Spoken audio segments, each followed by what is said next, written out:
ഇരിഞ്ഞാലക്കുട പുതുക്കാട് മണ്ഡലത്തിലൂടെ കടന്നുപോകുന്ന പൊതുമരാമത്ത് വകുപ്പിന്റെ പ്രധാന ജില്ലാതല പാതയായ ആനന്ദപുരം നെല്ലായി റോഡിന്റെ പൂർത്തീകരണോദ്ഘാടനം പൊതുമരാമത്ത് ടൂറിസം വകുപ്പ് മന്ത്രി പി.എ. മുഹമ്മദ് റിയാസ് ഓൺലൈനായി നിർവഹിച്ചു.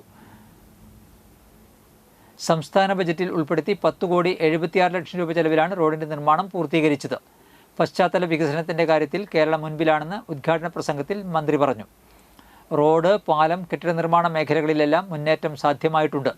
കേരളത്തിലെ പൊതുമരാമത്ത് വകുപ്പിന് കീഴിലുള്ള 60% റോഡുകൾ BM&BC നിലവാരത്തിലേക്ക് മാറ്റാൻ സാധിച്ചതായും മന്ത്രി കൂട്ടിച്ചേർത്തു. മുരിയാട് ഗ്രാമപഞ്ചായത്ത് ഓഫീസ് പരിസരത്ത് നടന്ന ചടങ്ങിൽ ഉന്നത വിദ്യാഭ്യാസ സാമൂഹിക നീതി വകുപ്പ് മന്ത്രി ഡോക്ടർ ആർ ബിന്ദു അധ്യക്ഷത വഹിക്കുകയും ശിലാഫലകം അനാച്ഛാദനം ചെയ്യുകയും ചെയ്തു. മണ്ഡലത്തിലെ വികസന പ്രവർത്തനങ്ങളെക്കുറിച്ച് മന്ത്രി അധ്യക്ഷത പ്രസംഗത്തിൽ പറഞ്ഞു.